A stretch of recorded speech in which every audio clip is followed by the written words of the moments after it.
Miskatonic Virtual University from the CCRU Writings. Can fiction become fact? It always does, when it's hyperfiction. This special report takes us from the 1920s into the near future in a bid to track down the origins of a contemporary myth. Some say that Miskatonic University is nothing more than a rumor or a joke. Yet rumors have an unsettling ability to make things happen, and jokes, it is often said, have a serious side. My journey to the semi-fictional Miskatonic Virtual University hasn't yielded much that's definite, but perhaps that's the point. Starting with the most straightforward data, such as it is, MVU dates back to the early 1970s when the N.W. Peasley Chair in Hydrohistory was created for Professor Echidna Stillwell. The university had no campus as such. It still doesn't, hence the virtual of its title, but was a loose agglomeration of scholars, most affiliated to other institutions, especially MIT. Miskatonic had been described as a shadow MIT. What bound them together was a shared interest in the hyperfictional aspects of the work of H.P. Lovecraft. MVU thus brings together experts in fictional systems, mathematics, physics, geology, semiotics, all engaging in strange cross-disciplinary pollinations that, if they are not actively forbidden, are unsupported in any other academic institution. The university has only one rule. All of its meetings must take place in Lovecraft's beloved state of Massachusetts.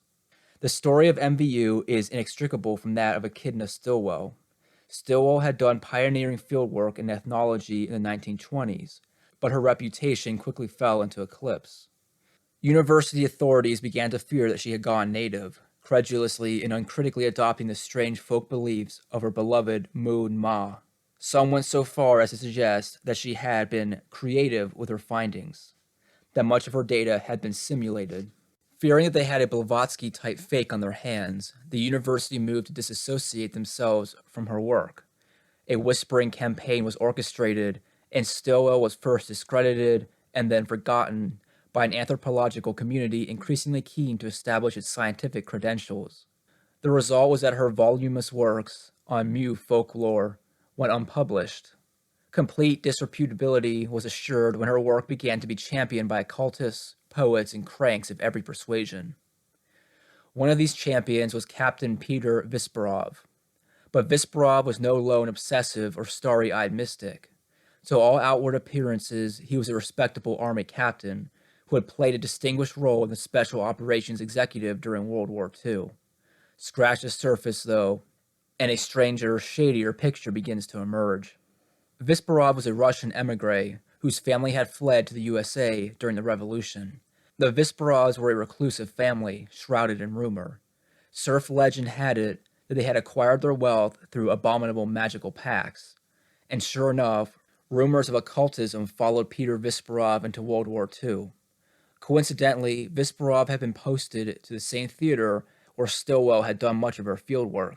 He worked with the Diboma, the degraded rump of the Dib Ma, who were one of the three original Ma tribes. It was said that Visperov had employed unorthodox means in his war against the Japanese, using Diboma sorcerers in a magical war. Since Visperov's methods were highly successful, military high command were not overly concerned to investigate them, and neither was anyone else.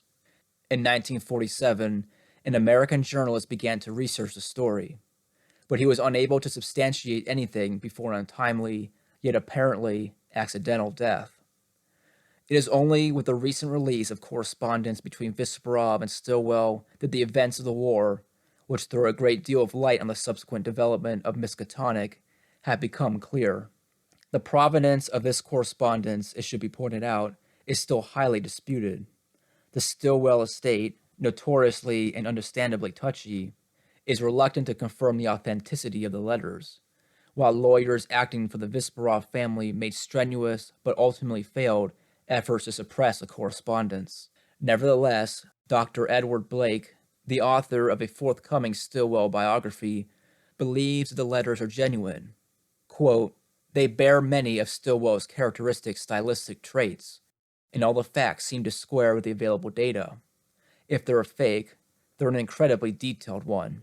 I certainly like to meet someone with a knowledge of Professor Stillwell this precise." End quote.